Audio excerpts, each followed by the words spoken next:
Kapasalamat sa Panginoon kung paano sa taong ito kami naranasan ng zero increase. Paano sa taong ito, aking dalawang anak ay nagkaasawa. Una nga si Sarah. At dito nga sa akin anak nito kung paano matagal siyang nakitay, paano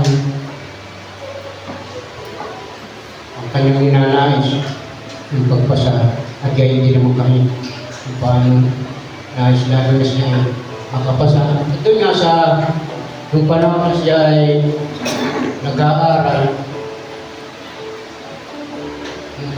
that time na siya ay papasok sa college. Naranasan namin na siya ay nag-aaral na sa PBT sapagkat ang mga eskwelahan ay may mga exam ay doon lamang siya nakapag-aral.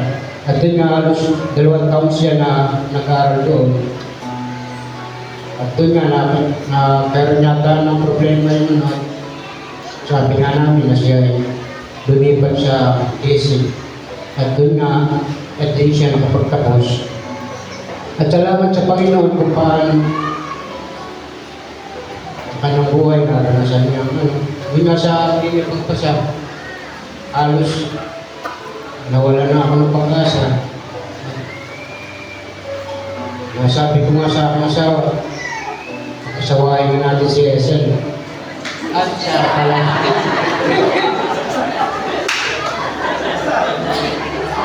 At sa aming pag-uusap niya, napagalitan niya bakit ko pagkasawahin.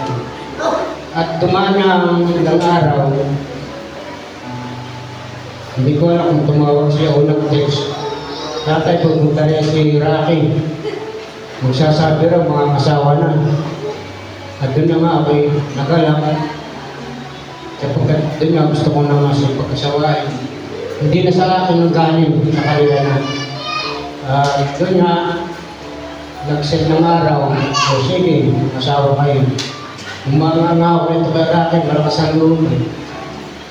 Nagsabi sa akin parang asawa. At yun nga, dumaan ng araw, siya ay kasal. Nakita ko yung katapatan ng Panginoon kung paano siya ang Diyos napakabuti. Siya nagplano.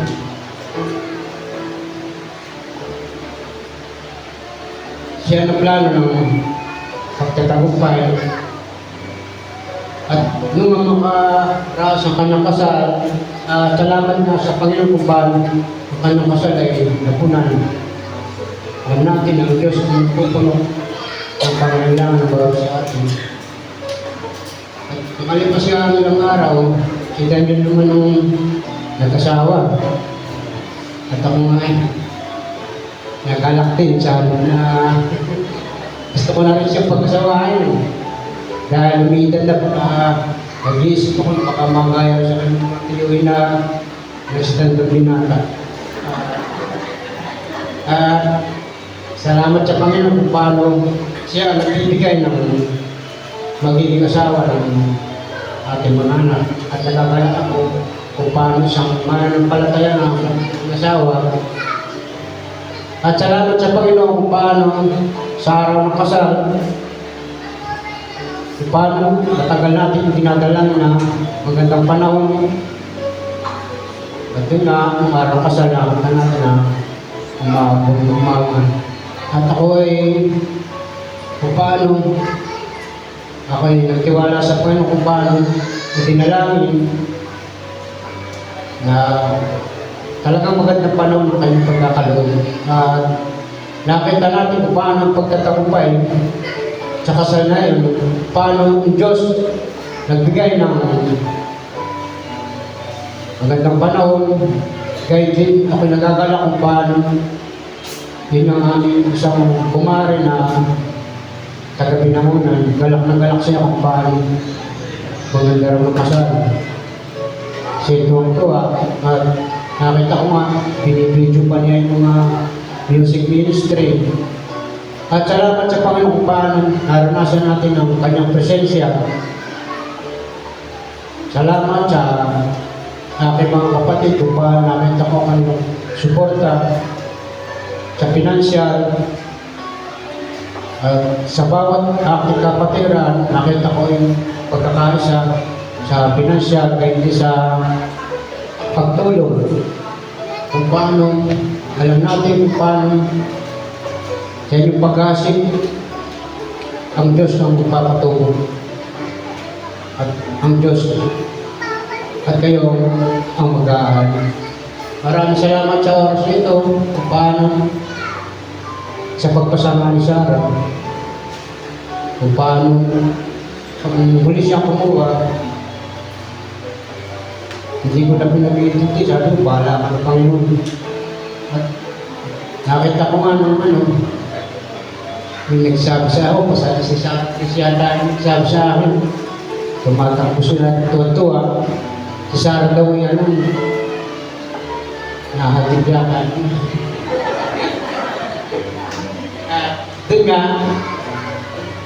ako ay napaiyak. Kaya sabi ko, salamat sa Panginoon. Ang aking anak ay sana. Nung huli siya, hindi ko masalisi bumagsak. Para napagsabihan ko yata siya ng mahina yata ang ulo mo.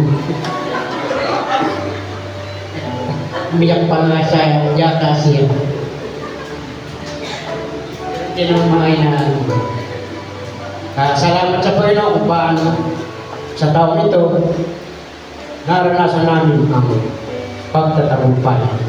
At bagamat ang nanay naroon sa kanyang pitin, pero hindi ako masyadong nalungkot sa nakita naman natin ang kanyang pagsunod, ang kanyang buhay kung paano ginamit niya sa Panginoon. At alam natin na siya ay nasa piling ng Panginoon. Salamat sa iyo, Panginoon, sa umagang ito at sa aking mga kapatid, sa lahat ng aking kapatiran, sa bawat isa. Purihin natin ang Panginoon sa lahat. Sa Diyos ang kapurihan.